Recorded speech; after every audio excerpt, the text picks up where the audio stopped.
Vous êtes sur Jésus sur vie. Non, ne soyez pas amoureux, amoureuses de l'argent. La plupart d'entre nous, nous sommes amoureux de l'argent. Pour l'argent tel que tu es là, tu peux tout. Même si on t'envoie un message maintenant, parce que toi-même, pendant le culte, tu regardes ton téléphone comme un vrai païen, comme un homme charnel. Pendant qu'on prêche la parole de Dieu, pendant que Jésus te parle. Non, toi, tu regardes tes textos. C'est que ta copine a envoyé, c'est que ton mari t'a envoyé, c'est que ta femme t'a envoyé. Homme, animal.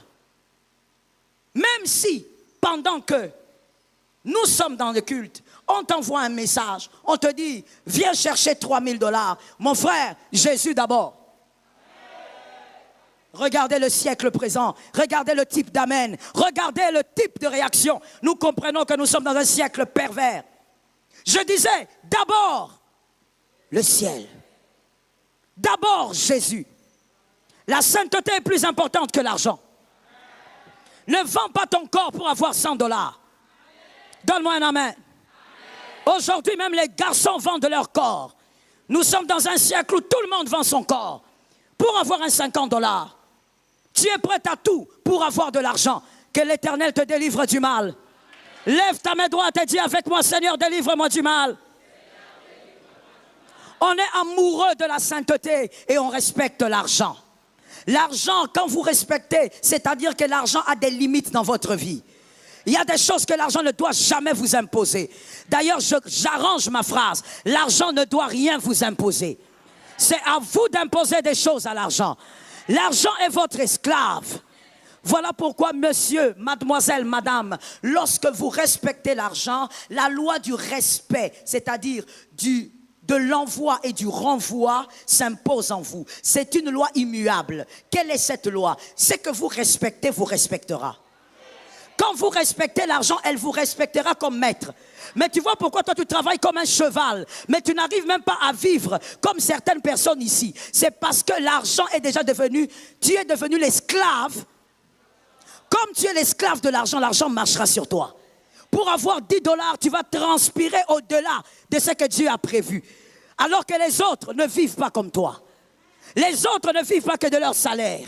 Il y a la faveur de Dieu qui descend du ciel. Mais toi, regarde comment tu es esclave. Même quand il y a des cultes, toi tu cours là où on t'a promis de l'argent. Comme si l'argent peut te délivrer de la mort. Les hommes intelligents sont dans la tombe. Les hommes sages sont dans la tombe. Les hommes riches sont dans la tombe. L'argent n'achète pas la mort. Un seul a vaincu l'aiguillon de la mort. Son nom est Jésus de Nazareth. Donne-moi un amen d'un humain. Tu es amoureux de l'argent, regarde comment ça t'a rendu. Regarde comment tu as maigri. Pas parce que tu veux garder une belle taille, mais tu es stressé, tu es esclave. Même l'argent est étonné de la manière dont tu la suis, ou tu le suis. Tu es derrière l'argent. Que Jésus nous délivre. Arrangez-moi ce son, s'il vous plaît.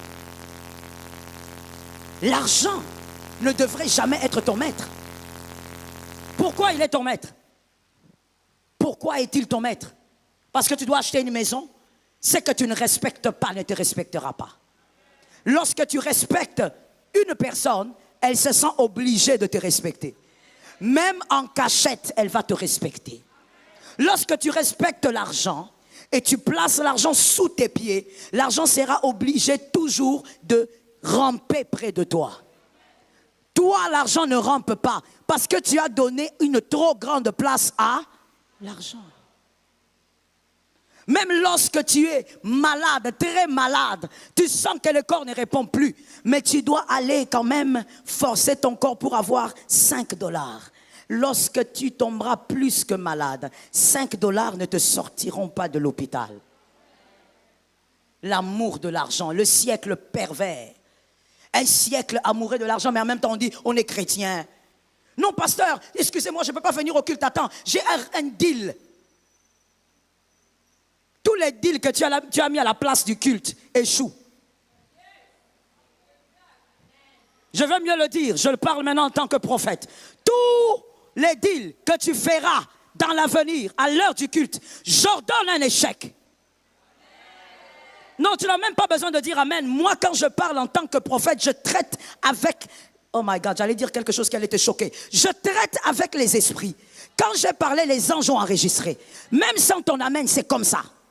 Si tu es dans cette salle, tu es assis là, c'est comme ça. Tous les deals que tu mettras à l'heure du culte, tu n'auras rien. Rien ne va entrer. Au contraire, la sécheresse va te suivre. Il faut savoir, tu es enfant de Dieu ou tu es païen.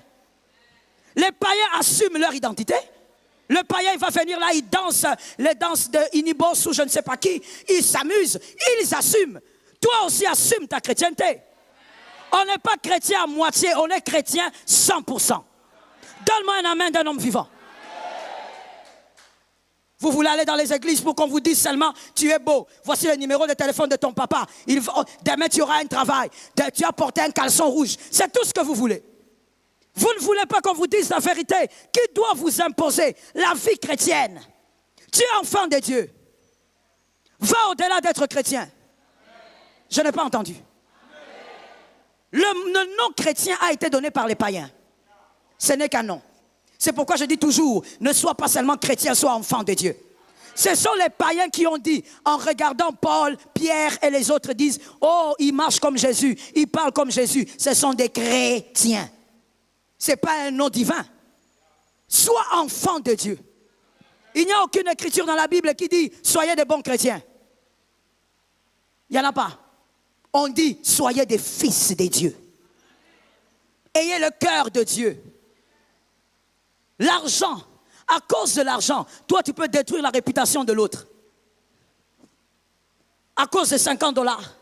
Aujourd'hui, tout le monde a peur de boire, tout le monde a peur de manger, tout le monde a même peur de toucher. Comment on est devenu comme ça? On a peur du poison à un degré incroyable. Les jeunes de 18 ans meurent empoisonnés ici à Kinshasa. Les jeunes filles de 20 ans meurent empoisonnées. Elle a quoi? Elle n'a pratiquement rien. Aujourd'hui, la méchanceté commence à empoisonner. Aujourd'hui, la jalousie d'une minute commence. Je veux t'entendre.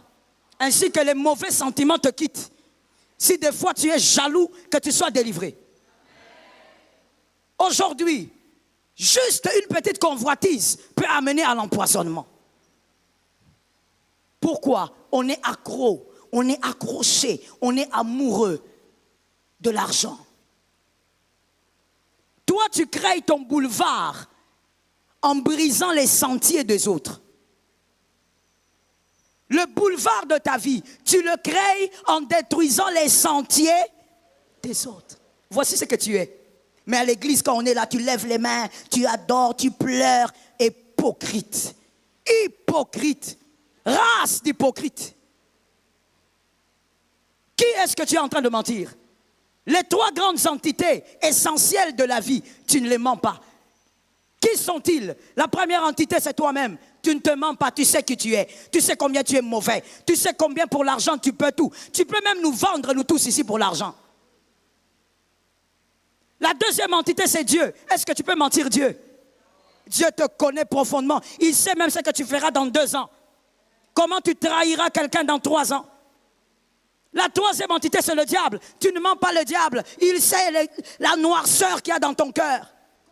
Alors qui mens-tu? Tu nous mens, nous, les autres, celui-là, mais ce ne sont pas les éléments essentiels de ta vie. Les entités essentielles de ta vie sont ceux-là. Pour l'argent, tu es capable de détruire la réputation de l'autre. Tu bonifies ta réputation en détruisant la réputation de l'autre. Tu embellis ta réputation en salissant les autres. Laisse-moi te choquer en te disant, lorsque toi, tu dois bonifier ta réputation en salissant celle des autres, c'est que tu n'as aucune réputation. Aide-moi à dire ça à 3 personnes. Voilà, tu as suivi l'enseignement, dis-le alors à 3 personnes. C'est une matinée de réflexion. Tu n'as aucune réputation. Si tu as une réputation, tu n'as pas besoin de salir le nom de l'autre. Tu n'as pas besoin de détruire la réputation de l'autre. Pour l'argent, tu es prêt à tout vendre. Pour l'argent, tu es prêt à tout abandonner. Même tes propres enfants, tu es prêt à les vendre. Sois amoureux de la sainteté. Ne sois pas capable d'entrer dans l'impudicité pour l'argent. Aide-moi à dire ça à 2 personnes. Je vous entends murmurer, mais je ne sais pas. Si c'était autre chose, tu allais crier. Je dis à quelqu'un, ne sois pas dans l'impudicité à cause de l'argent. Non. Nous sommes tellement amoureux du monde, tellement amoureux de ces choses-là. J'ai choisi les deux choses qui aliènent la plupart des chrétiens. L'argent. Aime la sainteté. Reste dans la sainteté par la grâce du Saint-Esprit. Que l'argent soit esclave et que l'argent te serve. Let me tell you, je l'ai dit tout à l'heure, mais je vais le redire en d'autres formes, pour ne pas laisser quelqu'un sortir ici sans avoir compris l'essentiel. Lorsque l'argent est ton esclave, lorsque l'argent est ton serviteur, le serviteur suit le maître. You understand now? Le serviteur suit le maître, même si le maître ne l'appelle pas. Comment vous ne comprenez pas la grâce que Christ vous a faite en disant dans la parole que l'argent, maman, ne peut pas être ton maître? Il t'a fait grâce. Maman doit être le serviteur. Le serviteur, c'est comme le garde du corps, si tu ne comprends pas. Parce qu'aujourd'hui, on n'a pas trop la notion de l'esclave et du serviteur. Tant mieux d'ailleurs. Alors, je prends par exemple le garde du corps. Le garde du corps, c'est pas toi qui l'appelles. Il te suit. Même là où tu ne veux pas qu'il soit, il vient. Est-ce que quelqu'un m'entend? Aide-moi à dire à quelqu'un, l'argent c'est comme ton garde du corps.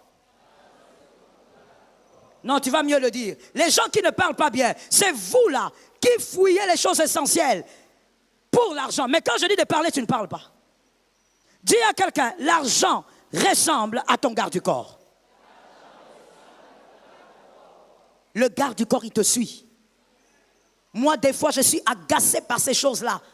Des fois, je regarde et je dis, mais vous allez où? Maman, on vous suit. Ne me suivez pas. Mais je vous assure, hein, plusieurs fois. Plusieurs fois. Une fois même, j'ai été reproché, grondé, tailladé, aiguisé. Je cherche un autre mot.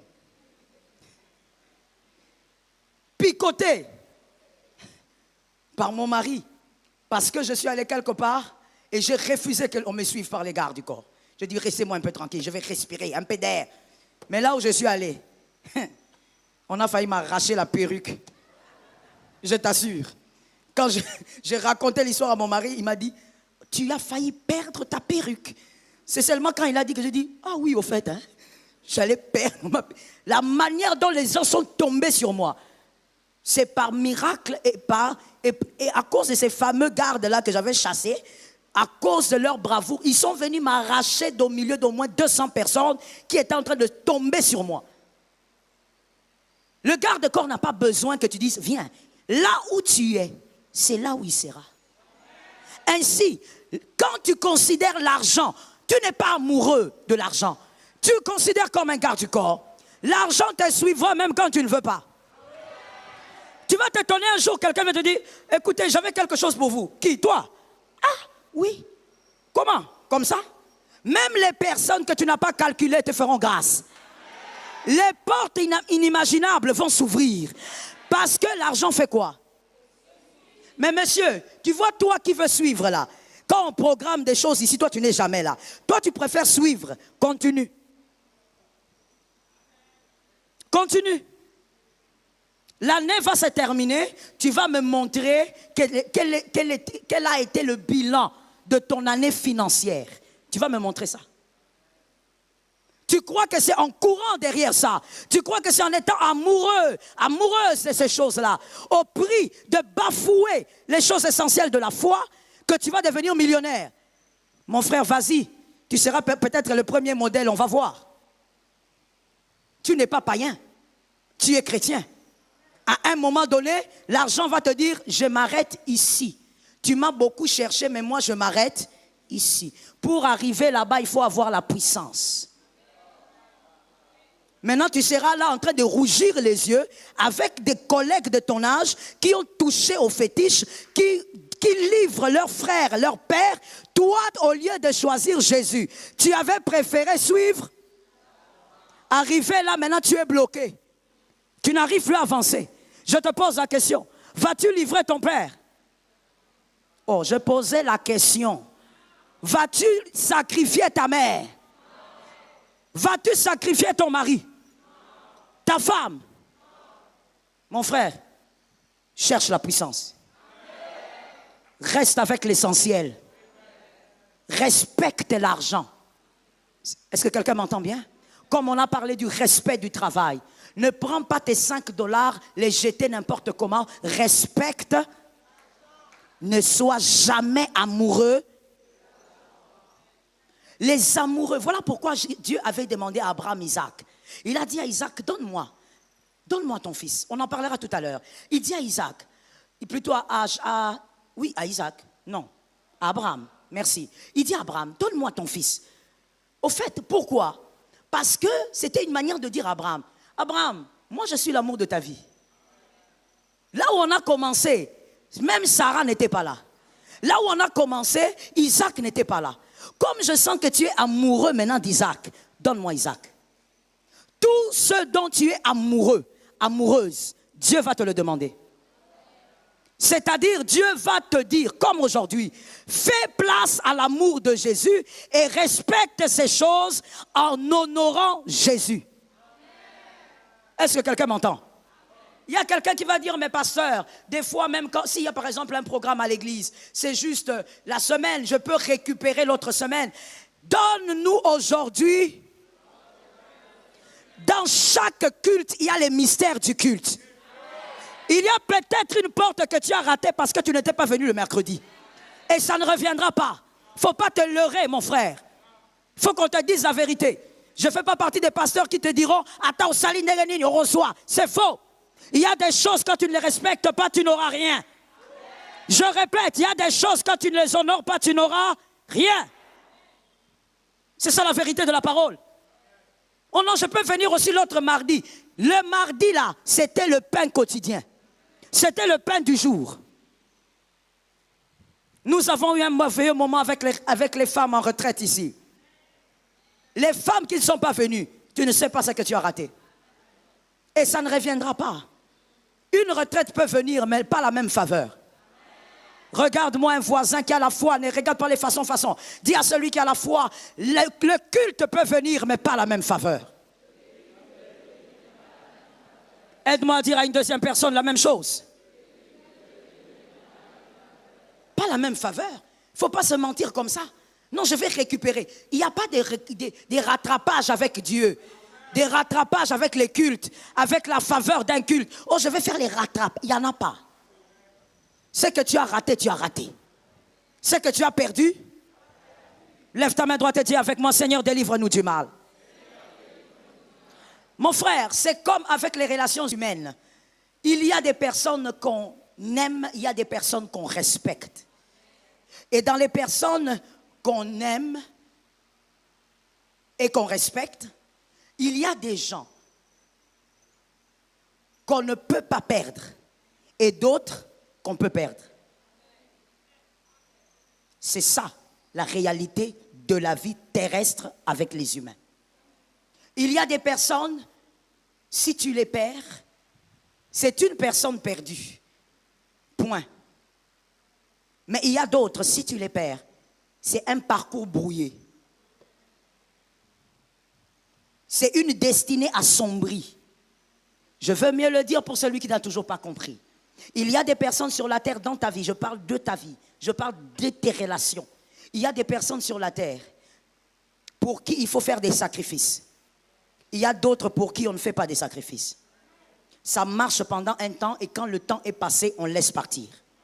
Mais il y a des gens qu'il faut savoir garder quoi qu'il arrive. J'ai aimé cet amen de ce côté-là, je sentis la foi. Il y a des gens qu'il faut garder quoi?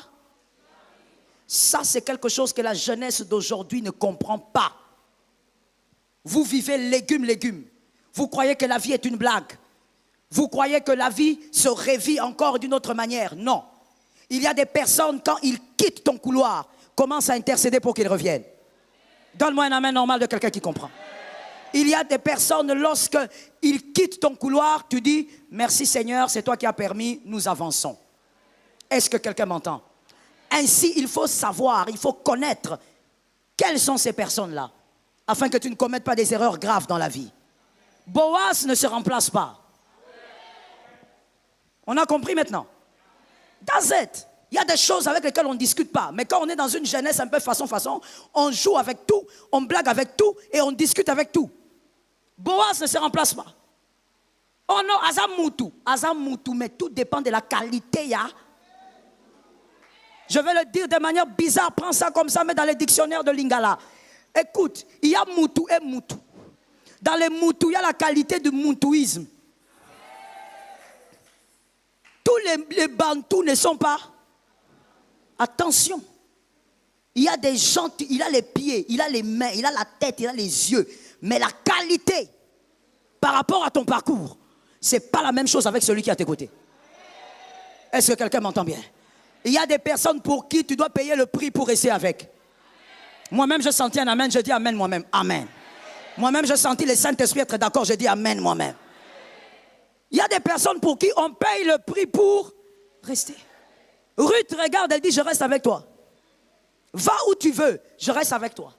Quelqu'un d'autre dirait, mais attends, Ruth, quel problème tu as? Naomi, elle a perdu son mari avec les enfants. Elle a la poisse, la malédiction est sur elle. Tu restes avec elle, pourquoi? Si c'était le siècle d'aujourd'hui, surtout dans les pays d'Afrique, où vous aimez les prophètes étranges façon. Le prophète là t'aurait dit, tu vois maman Naomi là, elle a la malédiction générationnelle. Maman Naomi là, elle est maudite à la racine, il faut l'éviter. Ruth a dit non. Ça là, ça m'a béni hier, ça me bénira. Elle est restée jusqu'au bout et aujourd'hui on parle de Ruth, une Moabite. Que Dieu te délivre du mal qui te donne la révélation. C'est une matinée de grâce et de réfléchis. Quand le Saint-Esprit te parle, réfléchis. Il y a des gens pour qui il faut payer le prix. C'est de l'enfance, de l'ignorance. Mon frère, peut-être que tu as 50 ans, mais laisse-moi te choquer. Tu dois grandir encore. Parce que la maturité n'est pas une question d'âge.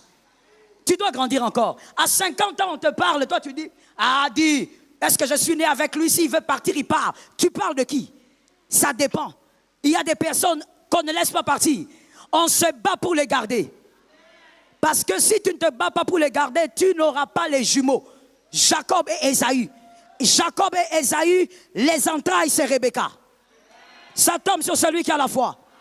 Si tu es un fils, une fille qui a l'habitude de m'entendre prêcher, tu sais que je n'entrerai pas forcément dans les détails. Quand je parle prophétiquement, tu prends par la grâce. Lorsque tu cherches les jumeaux, Jacob et Ésaü, tu ne les auras pas chez Sarah. C'est Rebecca qui les a. On ne dit pas Rebecca, aventurier. Tu vas finir petit sur la terre. Rebecca, on la garde jusqu'à ce que les jumeaux vont naître. Ça tombe sur ta maison, ça tombe sur tes affaires, ça tombe sur ton entreprise, ça tombe sur ta foi. Attention, il faut savoir ce qu'il faut aimer et ce qu'il faut respecter. Il y a des choses qu'on respecte, voilà pourquoi on se lève tôt. Des fois on dort tard, parce qu'on les respecte, mais on n'est pas amoureux. Le jour où la chose me met en conflit avec ma sainteté, le choix est clair. Je ne veux même pas réfléchir une minute. Oh, voilà, il y a des filles, j'allais oublier, merci Saint-Esprit. Le Saint-Esprit vient de me rappeler ça. Il y a des filles façon, dans le monde entier. Tu veux te marier à tout prix. Ta sainteté est en jeu, tu ne tiens même pas compte. Celui qui veut t'épouser ne croit pas en Jésus, mais tu veux l'épouser. Et tu dis quoi? Je veux l'amener à la conversion. Toi, tu amènes quelqu'un à la conversion. Quel pasteur amène quelqu'un à la conversion? Aucun homme n'amène à la conversion. C'est le Saint-Esprit qui amène à la conversion. Au prix de ta foi, tu veux aller te jeter comme ça. Parce que tu as 35 ans, 45 ans. Tu veux te marier à quelqu'un qui vient à l'église une fois par an. Quand? À la Noël. Écoute, hein, la fête, et puis quelle fête? Noël. Et il te dit, c'est parce que je suis trop occupé. Ma soeur, le français ne me tient pas dans la paix dans le mariage. L'espagnol ne me tient pas la paix dans le mariage. L'anglais ne me tient pas la paix dans le mariage. Le parfum ne me tient pas. Va, suis le parfum. Tu n'as même pas honte, tu suis le parfum. Comme si toi, tu n'as pas de parfum. Complexé face au parfum. Parce qu'il te parle des Français là, tu as l'impression que tu es en face du roi belge. Tu veux aller te marier comme ça, sans tenir compte du fait qu'il n'a pas la même foi que toi. Tu peux vendre l'essentiel, ta sainteté, à cause du mariage. Si seulement le Seigneur ouvrait les portes spirituelles des foyers et des couples, il y a des gens qui arrêteraient le processus des fiançailles. Si l'Éternel pouvait ouvrir les couples comme on ouvre un œuf pour montrer à tout le monde ce qui se passe dedans, tu allais d'abord mettre une pause à tes projets de mariage. Il y a des mariés que vous voyez mariés, mais ça fait des jours que l'un dort dans la chambre à gauche, l'autre chambre à droite. Vous les voyez mariés, mais ça fait 2 mois qu'ils ne se parlent pas, mais ils mangent sur la même table. Il se passe dans la maison. Toi, tu veux vendre ta sainteté à cause de ça. Ce qui compte dans ça, c'est la paix. Il n'y aura pas de paix tant que Jésus n'est pas Seigneur chez toi.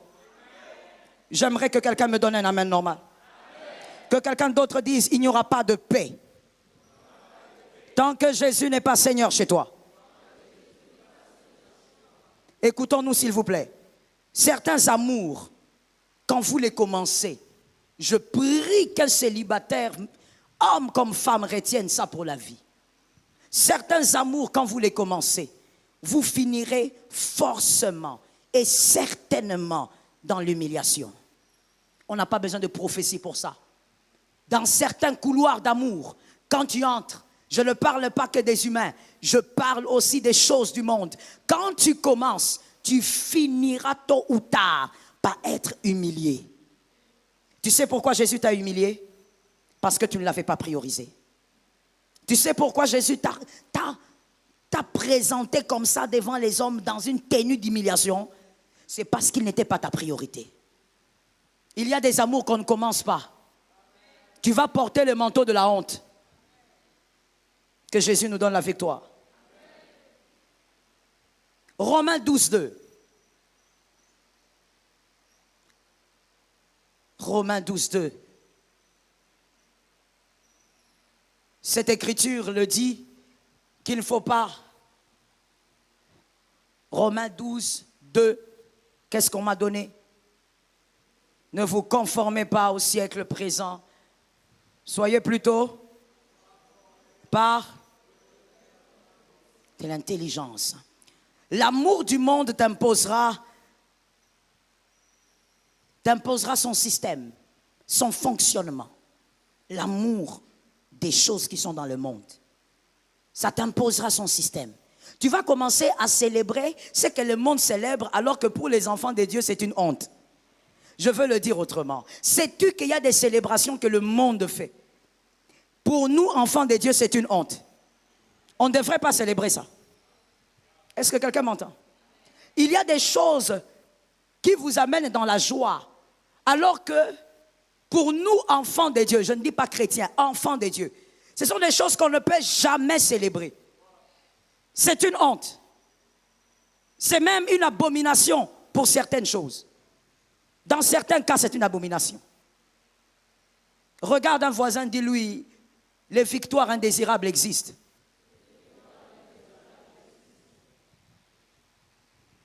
Les victoires indésirables existent. Pourquoi vous me donnez cette écriture? Je n'ai pas demandé cette écriture, j'ai demandé Romains 12, 2.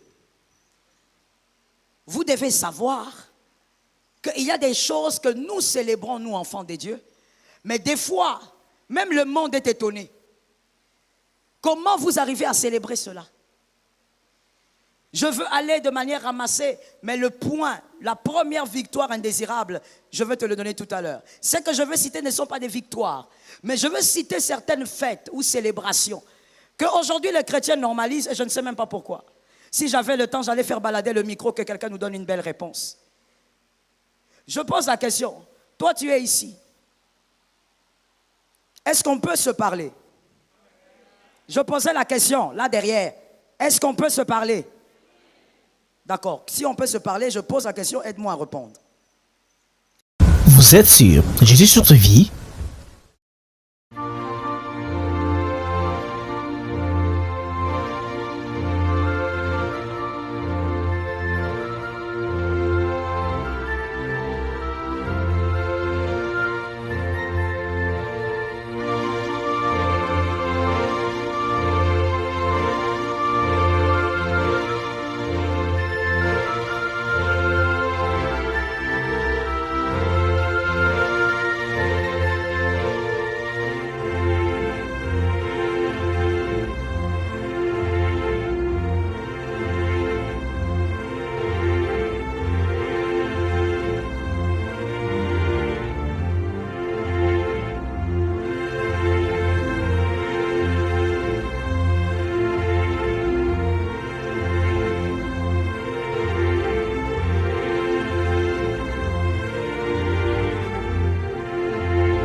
grandparents' attic.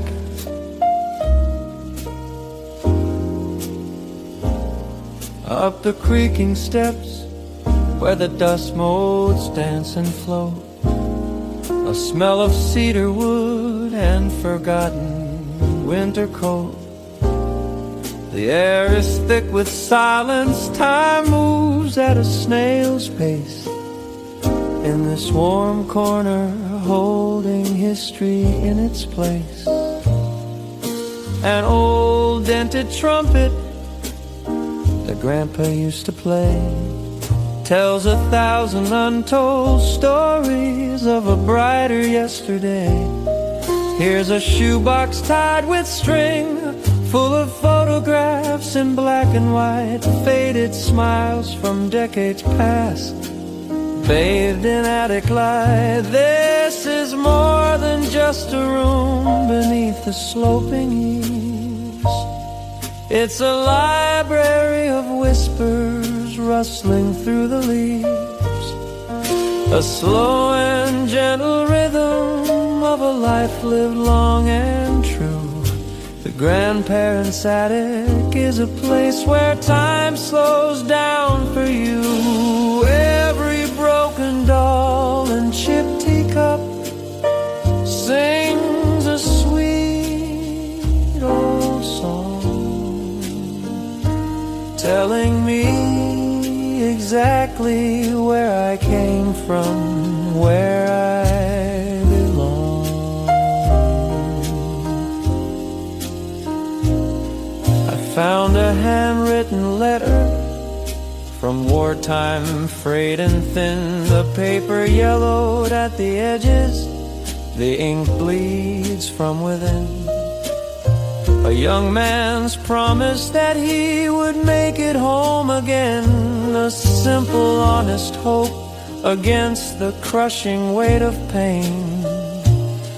I put on an old vinyl, the needle starts to scratch, a distant melody plays, a moment I can catch.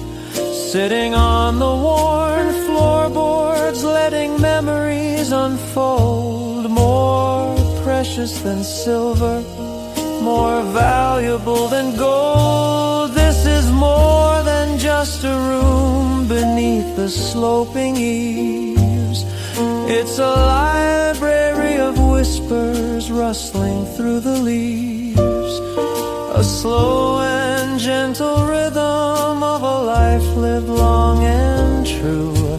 The grandparents' attic is a place where time slows down for you. Every broken doll and chipped teacup sings a sweet old song, telling me exactly where I came from, where I belong.